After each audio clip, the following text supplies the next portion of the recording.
notre Dieu, nous te rendons toute la gloire. Merci d'être notre Dieu, merci d'être notre Père et merci de prendre soin de nous. Merci de nous parler encore, nous croyons que tu nous parles. Un mot peut en dire 1000, Seigneur, avec toi. Et nous voulons, Seigneur, ce soir, cet après-midi, prendre le temps de t'écouter. D'écouter, Seigneur, ce que tu as prévu pour nous. Nous bénissons ta parole. Nous bénissons, Seigneur, tout ce que tu vas nous dire. Dans le nom puissant de Jésus, nous disons Amen. Je vous salue dans le précieux nom de notre Seigneur Jésus-Christ. Alors, je nous invite à lire deux ou trois textes, selon que le Seigneur va nous faire grâce de comprendre. Nous sommes dans le livre de 1 Samuel 16 et nous allons lire le verset 7 pour faire court parce que le texte est long. Ça aurait été mieux de lire le texte.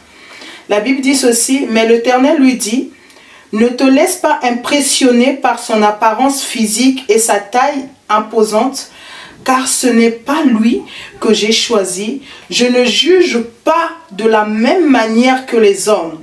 L'homme ne voit que ce qui lui frappe les yeux, mais l'Éternel regarde au cœur. J'aime cette parole. L'Éternel regarde au cœur. Nous allons prendre encore un autre texte qui est dans le livre de 1 Chronique. 1 Chronique 28.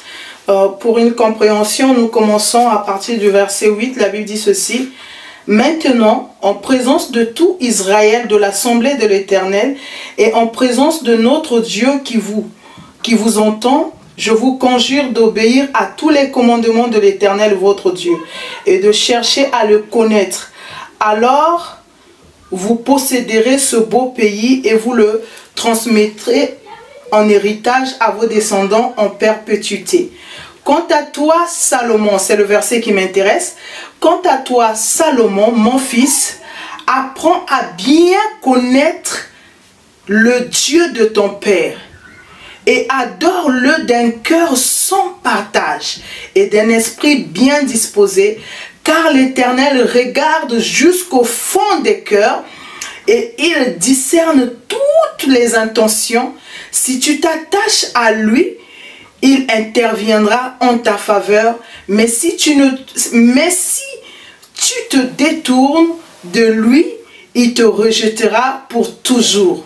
Ah, quelle parole! Alors, nous allons nous entretenir et le thème que j'intitule pour nous cet après-midi, c'est les motivations du cœur. Souvent, nous avons cette fâcheuse habitude à regarder, à nous arrêter sur les actes que font les personnes. Nous nous asseyons et nous lisons les actes, mais cependant, nous oublions de regarder ce qui est caché dans le cœur. Et par la grâce de Dieu, par ce texte que nous venons de lire, nous allons essayer de plonger notre réflexion et de regarder de près ce qu'il en est. Alors, le premier texte que nous avons lu, la Bible nous parle de l'histoire de David. Donc, pour faire court, le Seigneur envoie Samuel pour oindre un enfant d'Isaïe. Et quand Samuel, le prophète, arrive, quand il voit l'un des fils d'Isaïe, quand il le voit, il était grand de taille, il était imposant, il avait l'apparence en tout cas d'un roi, parce que dans la tête des personnes, on s'imagine qu'un roi doit avoir une carrure, une apparence pour montrer aux gens que oui, voilà, c'est le roi. Et quand il voit Eliab, il est frappé par l'apparence d'Eliab. Il a dit dans son cœur, il se croyait que c'était lui le roi de Dieu. Et le Seigneur le dit tout de suite à l'instant, il dit, ne regarde pas à l'apparence, ne regarde pas à ce qui frappe à l'œil, mais moi le Seigneur, j'aime ce que le Seigneur lui a dit, il dit, l'homme regarde selon l'apparence, mais moi Dieu, je regarde selon le cœur. Je ne regarde pas de la même manière que les hommes. Et donc cette histoire parle de David, au fait de comment Samuel est venu pour le oindre. Et plus tard, ce même David a grandi, a travaillé pour Dieu, a eu à faire sa carrière politique, a eu à être un adorateur vis-à-vis de Dieu. Mais à un moment donné, quand il arrive au soir de sa vie, il va transmettre le témoin, il va transmettre le flambeau à son fils Salomon. Et j'aime ce qu'il fait, il rassemble tout Israël, les anciens des chefs, il rassemble tout le monde. Et quand il les rassemble, il va dire quelque chose de frappant, c'est-à-dire que ici ce que David dit est plus qu'un testament qu'on laisse. Ce que David dit, c'est plus que même les paroles, même les richesses physiques. C'est quelque chose de fort, quelque chose de grand. David dit quelque chose, il dit à son fils Salomon, il dit, écoute, je te demande de servir Dieu de tout ton cœur, d'être attaché à Dieu de tout ton cœur, de ne pas servir Dieu par une façon de faire, par une apparence, mais il dit à son fils, sers Dieu de tout ton cœur. Et la suite, il dit à son fils, parce que le Seigneur, il voit le cœur et il sonde le cœur. Et pourtant, le jour où Samuel a reçu de Dieu ce que le Seigneur disait, David n'était pas présent. Alors, un homme comme David qui a marché avec Dieu, qui a expérimenté Dieu, et l'homme où Dieu dit, l'homme selon mon cœur, et ramène son fils à chercher le cœur de Dieu, parce que David avait compris que la richesse la plus grande que l'on peut avoir, c'est de connaître le cœur de Dieu. Si on connaît le cœur de Dieu, on peut être en assurance. Si on connaît le cœur de Dieu, on peut être protégé. Si on connaît le cœur de Dieu, sa vie peut être épargnée. Au fait, David voulait dire à son fils, ne marche pas avec Dieu comme on marche avec un homme. Cherche les approbations de son cœur. Cherche les sentiments les plus cachés de son cœur. Cherche ce qu'il a dans son cœur. Et non, ne cherche jamais ce qui est superflu avec Dieu. Ne cherche jamais. Et ça me frappe tellement. Ça me ramène à une histoire que la Bible parle dans le livre de Luc 10, à partir du verset 25, la parabole du bon samaritain que nous connaissons. Et Jésus est en train d'illustrer quelque chose. Il dit que il y avait là une personne qui passait, qui a été tabassée par les brigands. Et quand il passe, ce monsieur, et c'est-à-dire que les brigands le fracasse, il est cloué par terre. Le sacrificateur, quand il passe pour monter au temple, quand il le voit, il ne le touche pas. Parce qu'il voulait garder sa pureté, il voulait garder sa nature. Mais cependant, le bon samaritain, le samaritain qui était considéré comme un homme de péché, qui était considéré comme un homme mélangé, parce que les samaritains, c'était des espèces hybrides. C'est-à-dire qu'il y avait les juifs mélangés avec des païens qui venaient d'ailleurs. Ils n'étaient pas considérés comme des juifs parce que c'était des hommes mélangés. Et le Seigneur l'appelle le bon samaritain.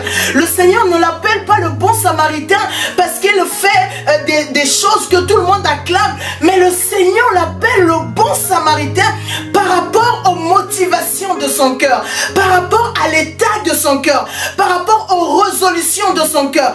Un cœur qui aide une personne que l'on ne connaît pas, un cœur qui tend la main à une personne qu'on ne sait même pas d'où il vient, de quelle nature il est, il sort d'où. C'est-à-dire que le samaritain a donné de son argent, a donné de sa richesse. C'était ce que David avait compris. David avait compris que quand on marche avec Dieu, on marche avec Dieu avec le cœur. On marche avec Dieu avec les sentiments de son cœur. C'est-à-dire que Dieu n'est pas dans les apparences qui frappent, mais Dieu est dans la disposition du cœur qui se lie et qui se réfère à lui.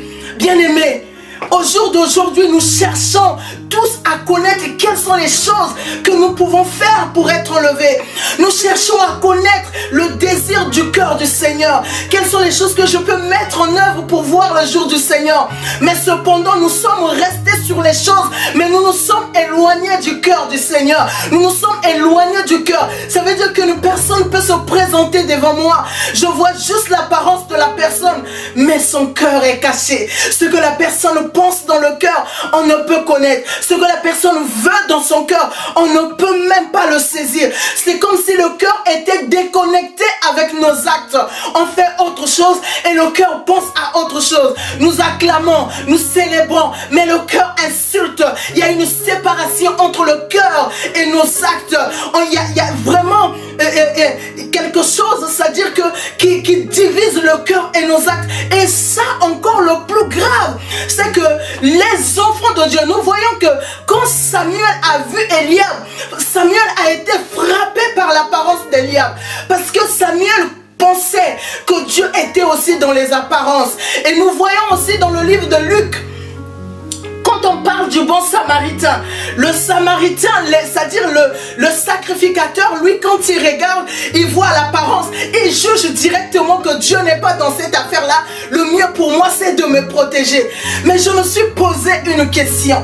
Quelles sont les choses qui nous emmènent vers Dieu?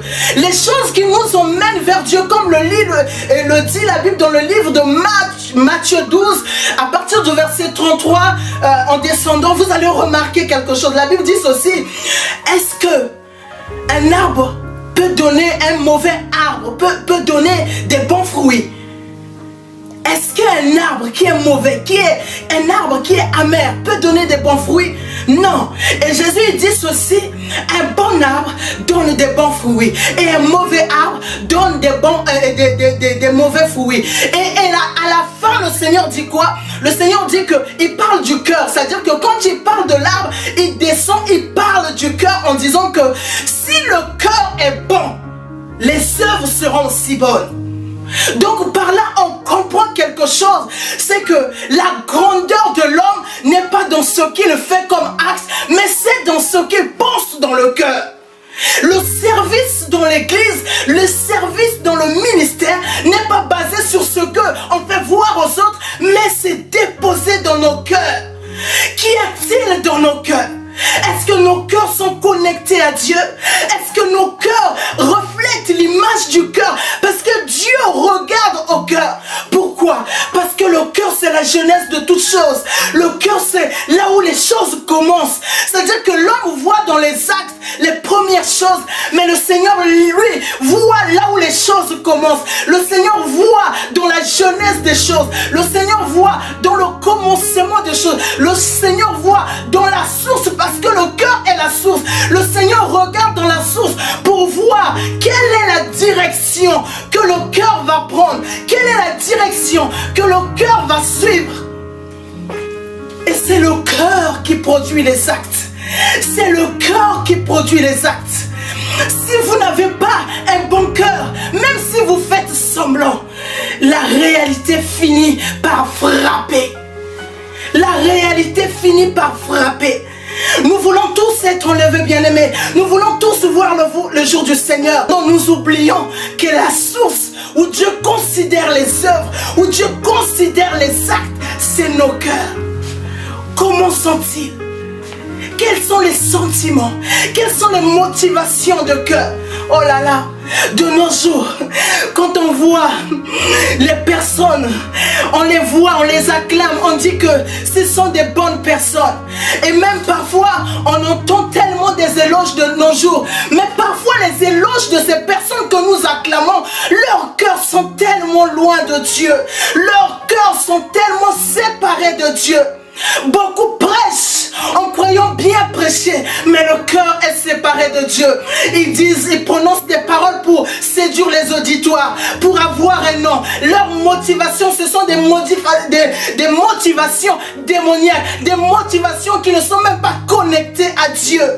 Cependant, le Seigneur a dit à Samuel, moi je regarde au cœur. C'est-à-dire que le Seigneur est dans la source. Il regarde dans la source. Il regarde les intérêts qui sont dans la source. Il se dit, mais quels sont ces intérêts? Quelles sont les motivations de ton cœur? Est-ce pour me rendre gloire? Ou est-ce pour avoir un nom? Ou est-ce pour donner une apparence trompeuse? Pour que les gens t'acclament? Pour que les gens... Mais j'ai compris une chose, bien-aimée, c'est qu'on peut nous acclamer.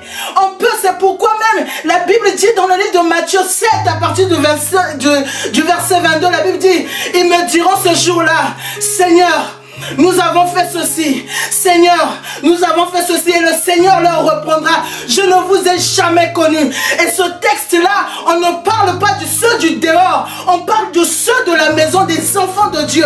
Qu'est-ce qu'ils faisaient? Ils travaillaient, ils prophétisaient au nom du Seigneur. J'ouvre une parenthèse pour nous dire ceci. Ce n'est pas parce que tu as été exaucé dans une prière que le cœur de Dieu est d'accord avec toi. toi, oh mon Dieu. Ce n'est pas parce que Dieu répond à une de tes prières que le cœur de Dieu est en accord avec toi. La grandeur de Dieu, c'est d'aimer tout le monde, c'est de tendre la main à tout le monde. Mais cependant, son cœur pour le connaître, celui qui connaît le cœur de Dieu, Dieu n'agit pas avec lui de la même manière. Dieu n'agit pas avec lui de la même manière. Pourquoi? Parce que Dieu révèle son cœur à ceux qui cherchent son cœur. Au jour d'aujourd'hui, bien-aimés, je ferme là la parenthèse. Au jour d'aujourd'hui, ne cherchons pas, bien-aimés, à être des hommes qui cherchent l'approbation des hommes, à être des hommes qui cherchent que l'homme lui considère. Vous savez, on peut faire 20 ans pour chercher l'idéologie d'un homme, la considération d'un homme et ne jamais le trouver. J'ai compris que David, ce monsieur, quand il dit à son fils Salomon que écoute une chose, je te lègue une chose, cherche le cœur de Dieu. Parce que David peut se souvenir de ce Dieu qui l'a protégé alors qu'il avait fauté, de ce Dieu qui l'a ramené vraiment quand il avait péché, même quand il dit quand je suis dans la vallée de l'ombre de la mort. Voilà ce qui me rassure. Il savait au-dedans de lui qu'une personne qui cherche le cœur de Dieu aura toujours le pardon de Dieu. Celui qui cherche le cœur de Dieu aura toujours la miséricorde de Dieu. Celui qui cherche le cœur de Dieu aura toujours le soutien de Dieu. Il avait compris que pour marcher avec Dieu, c'était d'abord son cœur et non les miracles. C'était son cœur et non les titres. C'était d'abord son cœur et non toutes les richesses qui peuvent suivre. Oh, Israël a fait 40 ans dans le désert. Pourquoi? Parce qu'Israël ne connaissait pas le cœur de Dieu. Il ne cessait de murmurer. Or, dans une relation, bien-aimée, pour approfondir une relation, on cherche à connaître le cœur. On cherche à voir les sentiments du cœur. On cherche à connaître les voies cachées d'un cœur. Mais si on ne cherche pas le cœur de l'autre, on ne peut pas aller loin avec l'autre. Je peux te donner ce que j'ai là au jour d'aujourd'hui. Te donner quelque chose n'est pas synonyme d'avoir mon cœur. Te donner quelque chose n'est pas synonyme d'avoir ma confiance. Te donner quelque chose n'est pas synonyme comme quoi j'approuve ce que tu fais. Mais avoir le cœur de Dieu, c'est avoir tout de Dieu. Oh mon Dieu. C'est pourquoi Jésus, dans les jours de sa chair, il disait ceci, Jean 5, le Fils ne fait rien de lui-même. Il dit, je fais que ce que je vois mon Père faire. Il ne pouvait que faire la volonté de Dieu. Il ne pouvait que faire ce que Dieu faisait. Pourquoi? Il avait compris, lui le Fils de Dieu, qu'il fallait plaire à Dieu qu'à lui-même. Ce jour-là, à Gethsémane, il pleurait. Il était en sanglots. Oh, il était triste face à la mort. Lui qui n'avait pas péché, face à la douleur, face à cette tragédie, il était là inquiet. Mais dans son cœur, une voix retentit pour dire, toutefois ta volonté, mais pas la mienne. Parce qu'il avait compris que la plus grande réussite, c'est d'avoir le cœur de Dieu. La plus grande réussite, c'est d'avoir le cœur de Dieu et non d'avoir quelque chose. Et j'ai compris que pour nous qui cherchons le jour du Seigneur, pour nous qui cherchons à nous conformer, oh, pour ce royaume éternel bien-aimé, la seule chose à faire, c'est de chercher le cœur de Dieu. S'il faut prêcher, prêcher selon le cœur de Dieu et non selon ses convictions. Et non selon ses convictions, je le redis.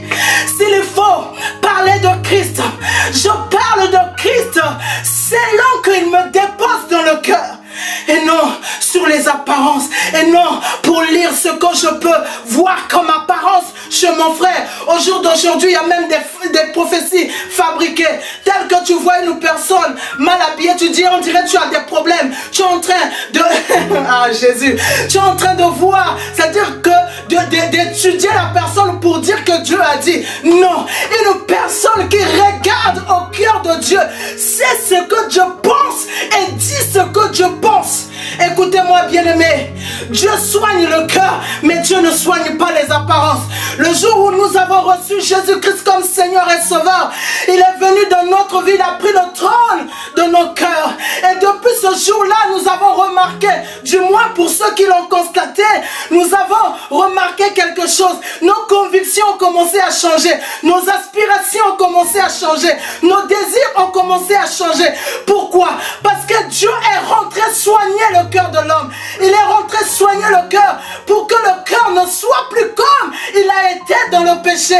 Pour que le cœur ne ressemble plus à ce cœur que Adam et Ève avaient séduit au diable, avaient laissé au diable. Parce que le jour où le diable est venu dans ce jardin d'Éden, il est venu tenter le cœur. Il n'est pas venu seulement présenter le fruit, mais il est venu, c'est-à-dire que sonder le cœur. Dieu, ce jour-là, Dieu voulait que Adam et Ève comprennent une chose. Comprennent que quand il s'agit du cœur, on ne triche pas. Quand il s'agit du cœur, mais dommage pour Adam et Ève, ils ont laissé le diable prendre le trône de leur cœur. Depuis ce jour-là, il y a eu un gros souci. Alors, ce soir, plutôt, je vais nous dire ceci. Quelles sont les motivations de nos cœurs? C'est là la question. Quelles sont les motivations de nos cœurs? Qu'est-ce qui nous anime? Vous savez, on a construit notre religion et souvent sans même se rendre compte.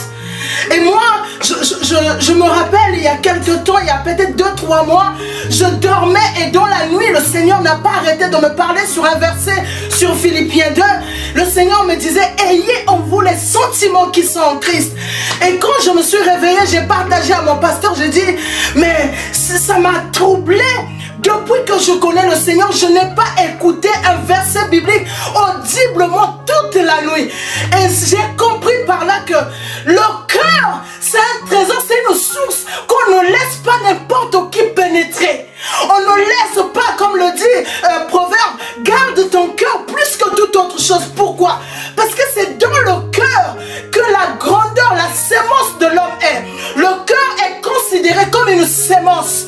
Regardez, quand la Bible parle dans le livre de Matthieu 12, c'est-à-dire qu'un bon arbre donne de bons fruits, c'est-à-dire qu'on considère le cœur comme la source, comme le début qui donne des bonnes œuvres.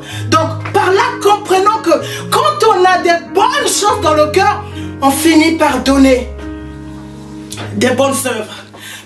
Donc voilà, bien-aimés. Donc les bonnes œuvres qui sont dans nos cœurs nous poussent à avoir aussi des bonnes œuvres comme actes. C'est-à-dire avoir des bons actes.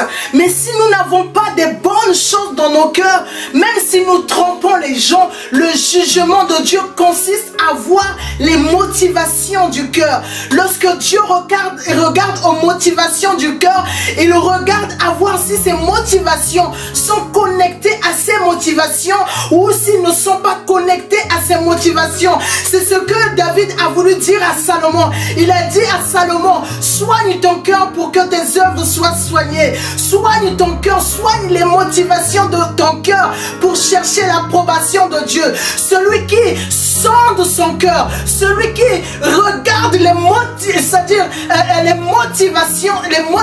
de son cœur, celui-là arrive aussi à marcher dans la droiture. Mais celui qui ne regarde pas les motivations, et j'aime le Seigneur Saint-Esprit, j'aime parfois avant de faire, je ne sais pas si cela vous arrive aussi, mais je le crois par la grâce de Dieu, parfois tu veux faire poser un acte, le Saint-Esprit dit ne fais pas ça. Oh Jésus, le Seigneur Saint-Esprit est assis dans nos cœurs, il regarde les directions de nos cœurs, il les dirige, il a pris les rênes de nos cœurs et il peut les orienter pour que nos œuvres ne soient pas des œuvres séduites, les œuvres qui séduisent les gens. Oh, pour que nos œuvres soient des œuvres qui poussent plutôt à ce que le nom du Seigneur soit glorifié. Un cœur qui a des bonnes motivations finit par avoir des bonnes œuvres, bien-aimées. C'est pourquoi je nous invite, mon frère, ma soeur, à regarder est les motivations de nos cœurs? Quelles sont les motivations quand je fais quelque chose? Quelles sont les motivations quand je dis quelque chose?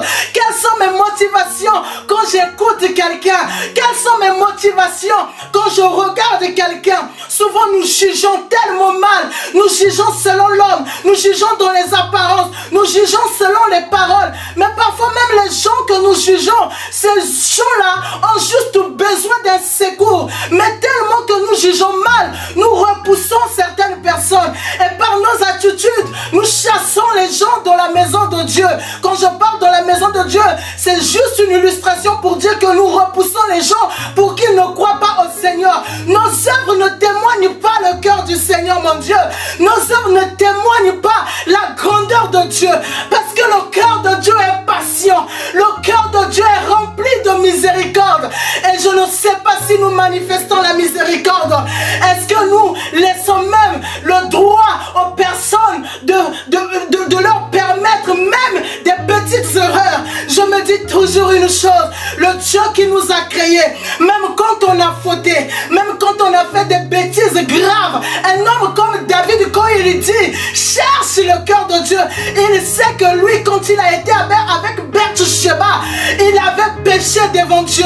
Il y a eu des personnes qui ont payé, il y a eu la vie d'un innocent, mais il peut se souvenir du cœur du Seigneur, de ce Dieu qui pardonne, de ce Dieu qui a la miséricorde de relever. C'est ce que le sacrificateur n'avait pas quand il montait au temple, quand il a vu ce monsieur par terre. C'est ce que Lévite n'avait pas. C'est pour dire ceci, ceux dans la maison du Seigneur n'ont pas le cœur de Dieu, mon roi. Ils n'ont pas le cœur, ceux de la maison, ceux qui sont habitués à adorer Dieu, ceux qui sont habitués à officier, ceux qui sont habitués à servir dans le temple, n'ont pas le cœur de Dieu. Bien-aimé, le jour du Seigneur dépend de l'état de ton cœur, des motivations du cœur. Pourquoi tu fais quelque chose? Pourquoi tu le fais? Est-ce que tu le fais pour plaire aux hommes? Mais tu seras dessus. Pourquoi tu fais quelque chose? Est-ce pour qu'on voit que toi aussi tu sais le faire? Souvent nous faisons quelque chose. Non, c'est pour leur montrer que tu sais faire, je sais faire. Mais ce qu'on oublie, c'est qu'il y a quelqu'un qui voit les motivations du cœur, mon Dieu.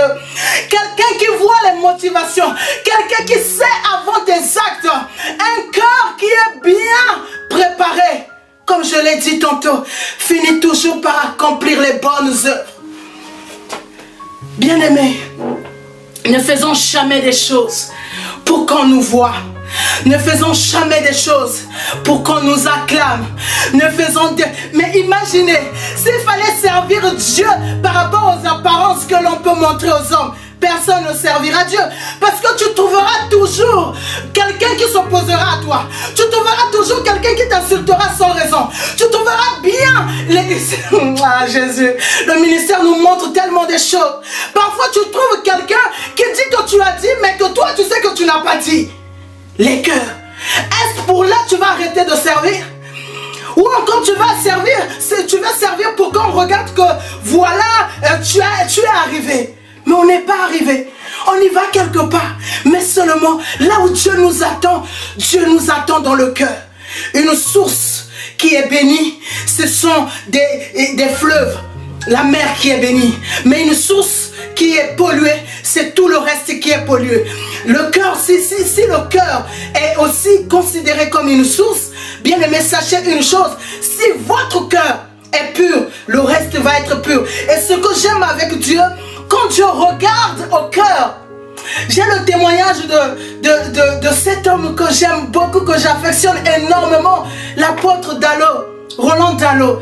Et dernièrement, j'étais en Afrique, j'ai écouté son témoignage et j'ai pleuré ce jour-là. Je suis allée prier parce que j'avais écouté son témoignage et ce témoignage m'avait tellement frappé. Pourquoi? Parce que la personne qui faisait le témoignage disait que, arrivé à un moment de son ministère, il a été beaucoup critiqué, beaucoup insulté, traité durement. Et qu'est-ce que l'apôtre Dallo a fait? Il est allé, c'est-à-dire il a pris une retraite. Et ça me bouleverse. Il a pris une retraite. Et dans la retraite, vous savez ce qu'il a fait? Il était en train de prier pour des personnes qui lui faisaient du mal. Et il renversait des larmes pour dire, Seigneur, touche leur cœur. Seigneur, ramène-les à la raison. Il ne priait pas pour rétablir sa réputation, mon Dieu. Il ne priait pas pour qu'il soit acclamé, qu'il soit bien vu. Mais il priait contre ses ennemis. Et ce que la Bible dit, priez pour vos ennemis. Parfois nous dit, c'est lui là mon ennemi, je vais prier pour lui. Nous refusons cela. Mais nous oublions, bien aimé, que Dieu regarde. Dieu regarde au cœur.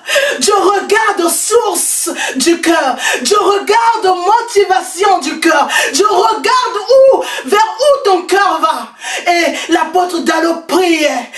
Et la personne qui l'avait accompagné dans cette retraite ouvre les yeux, le regarde et dit, mais tiens, dis donc, une personne qu'on insulte comme ça, et cette personne prie encore pour de telles personnes.